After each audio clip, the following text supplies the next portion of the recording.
Hello viewers, இன்னைக்கு நம்ம பார்க்க போறது One Piece episode 428 part 1.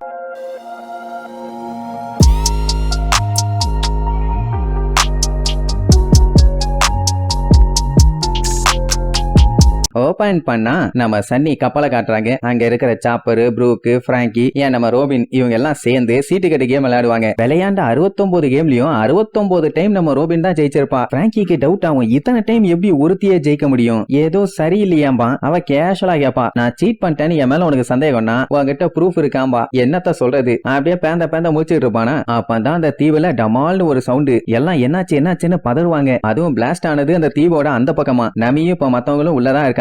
Maybe அந்த வீட்டுல பிடிக்கிறதுக்கு தான் இந்த பாடுபட்டு இருக்காங்க போலன்னு நினைப்பாங்க. அதுக்காண்டி அப்படியே விட்டுற முடியுமா? நம்ம டீமுக்கு நம்ம தான் ஹெல்ப் பண்ணணும்னு சொல்லிட்டு இவங்க ஒரு சைடு கிளம்புவாங்க. அதே நேரம் இங்கே காட்டுறாங்க, போன எபிசோடு அவனுக்கு லூஃபியை தான் பிடிச்சானுங்களே தவிர இன்னும் ஜோரோவும் சஞ்சீவ் இருக்கானுங்க. அவனு எப்படியும் விட மாட்டானுங்கல்ல. அதே நேரம் லூஃபியை நெட்டுல புடிச்சு அலையக்கா தொங்க விட்டானுங்க. அவனும் கஷ்டப்பட்டு இழுப்பான், மிதிப்பான், உதப்பான். வயலுக்கு சுத்தமா கிரிப்பே இல்லாதனால சொய்ய முன்னாடி பின்னாடி ஆடிட்டே இருக்கும். அது மட்டும் இல்லாம அந்த நெட்டு ஃபுல்லா ஸ்பைக்ஸா இருக்குதா. லூஃபி எவ்வளவுக்கு எவ்வளவு அசைறானோ பாடியில அவ்வளவு டேமேஜ் ஆகும். அந்த லார்கோ பார்த்துட்டு, தம்பி நீ எந்த அளவுக்கு அசைறியோ அந்த நெட் இன்னும் டைட் ஆகும். உன் வயசுல இவ்வளவு கஷ்டப்பட்டு செத்தா நல்லாவா இருக்கும். அதனால இந்த கொடுமையான உலகத்துல கொஞ்சம் யோசிச்சு பார்த்து வாழ கத்துக்க, அப்பதான் சர்வே ஆக முடியும்னு சொல்லிட்டு அவன் தம்பி அப்படியே டெரரா லுக்கு விடுவான். அவனுக்கு பீதி ஆகும். என்னடான்னா இவன் தானே வைஸ் கேப்டன், இந்த மாதிரி அவங்க ஆளுங்க எல்லாத்தையுமே அடிச்சு போட்டு இவங்களை கேவலப்படுத்தி வச்சிருக்கானுங்கல்ல, இதுக்கு என்ன பதில் சொல்ல போற பரங்கி மண்டையான்னு சொல்லி கேப்பான். அவன் சாரி நான் சொல்லிட்டு அந்த பீட்டில பத்தி சொல்லுவான். அதாவது ஒரு பெரிய பீட்டில் இந்த ஐலாண்டிய பாதுகாத்துக்கிட்டு இருக்குதாமா. கொஞ்சம் பயன்படுத்தி அந்த பீட்டில வெளியே கொண்டு வந்துடலாம் தான் பேசிட்டு இருந்தான். ஆனா அதுக்குள்ளதான் நம்மளுக்கு இடையில பொந்து பொலன்னு பொலந்து கட்டிட்டானுங்களே. இப்ப மட்டும் இந்த லார்கோ வரலனா எப்பவோ அடிச்சு தெறிக்க விட்டு போயிருப்பானுங்க. அந்த லார்கோ வந்துட்டு எது பீட்டிலா,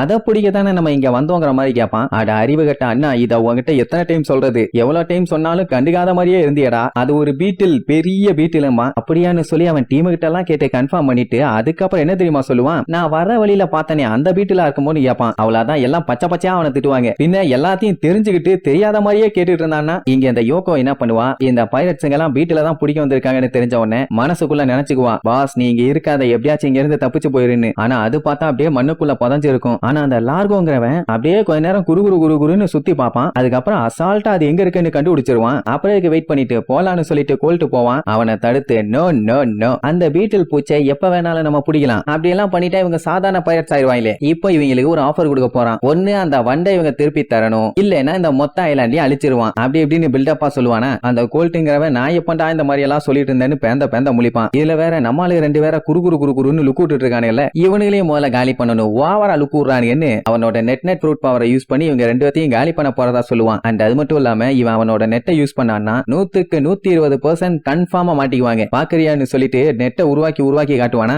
அப்ப நம்ம ஜோரோ அப்படியே ஒரு ஜம்ப போட்டு 108 பவுண்ட் ஃபீனிக்ஸ் அட்டாக்கை யூஸ் பண்ணுவான். உடனே அவன் தம்பி கோல்ட் இடையில பொந்து சும்மா கண்ணா பின்னான்னு சுட்டு தள்ளி அந்த அட்டாக்கே அப்படியே நியூட்ரலைஸ் பண்ணி விட்டுருவான். உன்னால கத்தியெல்லாம் வச்சு ஒயிட் அட்டாக் எல்லாம் பண்ண முடியுமா, சரி இந்த வச்சுக்கன்னு முச்சோ ஸ்டிக்கி நெட்டுன்னு அவன் கையில இருந்து அப்படியே அடிச்சு விடுவான். சல்லுன்னு ஜோரோ பக்கத்துல நெட்டு பாஞ்சு வரும். நம்மால உடனே கத்திய வச்சு கண்ட மேனிக்கு வெட்டுன்னு வெட்டுவானா. அந்த நெட்டு வெட்டே படாது. தம்பி இப்பதான் ஆரம்பிச்சிருக்கேன் இன்னும் முடியலன்னு சொல்லி அப்படியே நெட்டை ரெண்டு பக்கமும் பெருசா போட்டு மேல ஜாயின் பண்ணி அதுக்கப்புறம் ரவுண்டா வச்சு லாக் பண்ணிடுவான். எப்படி ரவுண்டா லாக் பண்ணா மட்டும் ஜோரோ அசால்ட்டா சிக்கிடுவானா. அப்படியே உள்ளுக்குள்ள ஒரு ரொட்டேஷனை போட்டு பிச்சுக்கிட்டு மேல வருவான். இருந்தாலுமே அந்த நெட்டு ஜோரோவோட காலை விடாம லாக் பண்ணிட்டு இருக்குது. கைய வச்சு வெட்ட போனா கைய பிடிச்சுக்கும். சொல்ல போனா அந்த நெட்டு வந்து ரொம்ப ஸ்டிக்கியா இருக்குது. எப்படி அவன் கேப் விட்டாதானே அட்டாக் பண்ணுவான். மொத்தமா லாக் பண்ணிடுறேன்னு சொல்லி கம்ப்ளீட்டா அவன் நெட்டை வச்சு ஜோரோவை ஃபுல்லா கவர் பண்ணிடுவான். அவ்வளவுதான், அசைய முடியாம பொத்துன்னு விழுந்துருவான். சஞ்சி காண்டாகி என்னடா பண்ணிட்டு இருக்க முட்டா பயல, இப்ப இவனில நான் தான் காலி பண்ணுமான்னு வேகமா ஓடுவான். அவனை பார்த்து நக்கலா, என்ன தம்பி ரொம்ப கஷ்டப்பட்டு ஓடி வர போல, ஆமா நீ சாப்பிடறதுக்கு வாழ்க்கையில என்ன பண்ணுவேன்னு கேட்பான். வேற என்ன சம பண்ணா மாங்கா மாட்டேன்பான். உடனே அந்த லார்கோ அப்படின்னா இவனுக்கு சுட சுட ஏதாச்சும் செஞ்சு கொடுத்தலாம் தம்பி, கோல்ட்டு நல்லா சூடா ஏதாச்சும் கொடுமா. உடனே அவன் சுடுதண்ணியை தூக்கி கொடுப்பான். அற்புதம்னு சொல்லிட்டு சுடுதண்ணிய வாயில ஊத்திட்டு ஐயோ ஐயோ ஐயோ ஐயோன்னு கத்திட்டு கிடப்பான். ஏன்டா மூலகட்ட மூதேவி, சுடுதண்ணியை எவனாச்சும் டைரக்டா வாயில ஊத்துவானாடா, என்ன இருந்தாலும் நீங்க பைத்தியக்கார பழுதானு திட்டிட்டே வருவான். உடனே அவன் இது சூடுதான்டா, இப்ப அந்த சூட உனக்கு காட்டுறேன்னு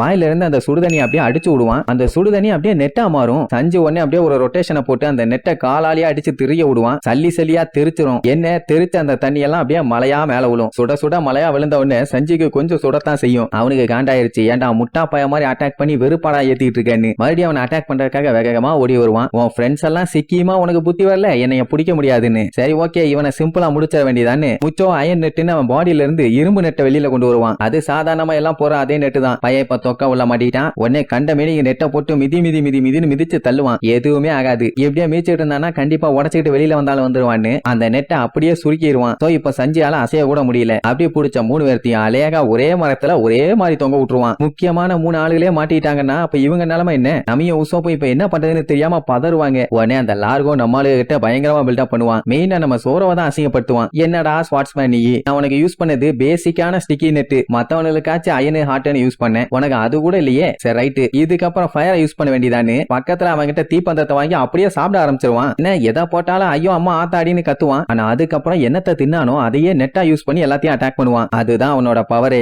எதை திங்கிறானோ அதை நெட்டா மாத்திடுவான். அண்ட் அது மட்டும் இல்லாம அவனோட நெட் பவரை யூஸ் பண்ணானா சக்சஸ் ரேட் 120% இருக்கும். அதனால என்கிட்ட யாராலையும் வாலாட்ட முடியாதுன்னு சொல்லிட்டு பயங்கரமா பில்டப் எல்லாம் பண்ணிட்டு, சரிப்பா கோல்டே நீ உன்னோட டைம், உன்னால எந்த அளவுக்கு ஒஸ்டா பண்ண முடியுமோ அந்த அளவுக்கு பண்ணு, நான் வேடிக்கை பாக்குறேன்மா. சும்மாவே அவனுக்கு ஒஸ்டா தான் பண்ணுவானுங்க, இதுல தனியா சொல்லி வேற கொடுக்கணுமா? உடனே அந்த கோல்ட் நேரா மக்கள்கிட்ட போய் சொன்னது கேட்டீங்கல்ல, நீங்க எல்லாருமே ஈஸ்ட் ப்ளூவை சேர்ந்தவங்கன்னு நல்லா தெரியுது. இதுக்கப்புறம் நான் திருப்பி சொல்ல மாட்டேன், திருப்பி சொல்ற மாதிரி வச்சுக்காதீங்க. எனக்கு அந்த பீட்டில் வேணும், அதை என்கிட்ட ஒப்படைங்கன்னு சொல்லுவானா அந்த யோகோ புள்ளைக்கு கொல்ல காண்டாவும். மத்தவங்க எல்லாருமே வீதியில இருப்பாங்க. ஏன்னா அவங்களுக்கு என்ன பண்ணுன்னு தெரியல. எதிர்த்து நின்னா அட்டாக் பண்ணி காலி பண்ணிடுவானுங்க. அவ்வளவு பெரிய பைரட்ஸ்களே மாட்டும் போது இவங்க எல்லாம் சாதாரண சிவிலியன்ஸ், இவங்களால என்ன பண்ண முடியும்? அதுக்கப்புறம் என்ன பண்ணிடுவான், கண்ணை நீட்டி நீங்க மட்டும் ஒழுங்கா சொல்லல, நான் ஒவ்வொருத்தரையா நான் கொல்லுவேன், நீங்களா சொல்லிருங்க அது எங்க இருக்கு என்னன்னு, இல்லன்னா எல்லாரும் சாக வேண்டியதானே. அட்டாக் பண்ண ரெடி ஆவான். யோகோ காண்டாயி நிறுத்துங்கடா விளக்கண்ணைகளா, உங்களை விடமாட்டேன்னு சொல்லி ட்ரைனிங் காண்டி வச்சிருப்பாங்களே பேம்பு, அதை புடிங்கிட்டு போய் அட்டாக் பண்றதுக்காக ரெடியா நிப்பான். சுத்தி இருக்க மக்கள் எல்லாம் எவ்வளவோ சொல்லுவாங்க, வேண்டாம் அவனுக்கிட்ட மோதாத, உசுருக்கு தான் ஆபத்துன்னு. ஆனா அவ கேட்க மாட்டாளே, சண்டை போட்டே தீர்வேன்னு ஒத்த கால நிப்பா. அவன் பார்த்துட்டு எது நேவி கோட்டா, புதுசா வேலைக்கு எடுத்திருக்கானுங்க போல, ஐயோ பாவம், அந்த பேம்பு ஸ்வாட வச்செல்லாம் எங்களை ஜெயிக்க முடியுமாடா கண்ணான்னு கிண்டல் பண்ணுவான். அவன் என்னடானா இது போதுண்டா உங்களை அடிக்க, இன்னைக்கு உங்களை பொழந்துடுறேன்னு வேகமா அட்டாக் பண்ண வருவா. அந்த கோல்ட் இவ ஒரு சின்ன பொண்ணுன்னு கூட பார்க்காம சுடுறதுக்கு ஆர்டர் போட்டுருவான். எல்லாம் எய்ம் பண்ணி சுட போவாங்க. அவ கத்திட்டு ஓடி வருவா. சுத்தி இருக்க மக்கள் எல்லாம்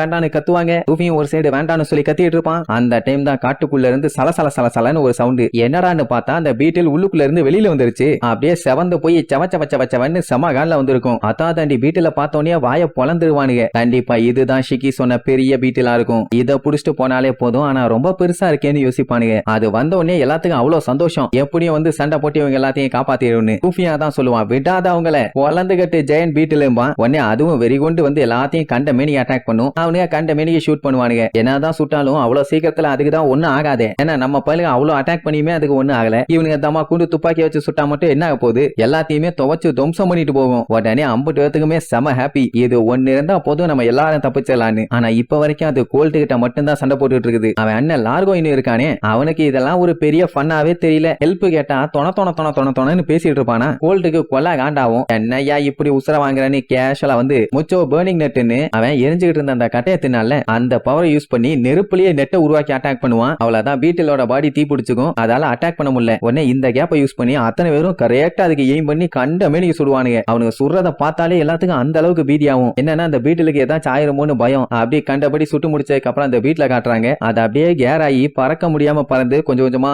கீழே விழும். அதோட ரெக்கையை வேற டேமேஜ் பண்ணி விட்டானுங்க. அதனால அதால ஒழுங்கா பறக்க கூட முடியல. அப்படியே கீழே வந்து புதகட்டீல்னு விழும். உடனே யோகோ பாசுன்னு கத்திக்கிட்டு அதை பார்க்க வேகமா ஓடுறதோட இந்த எபிசோடுக்கு எண்டு கார்டு போட்டு முடிக்கிறாங்க.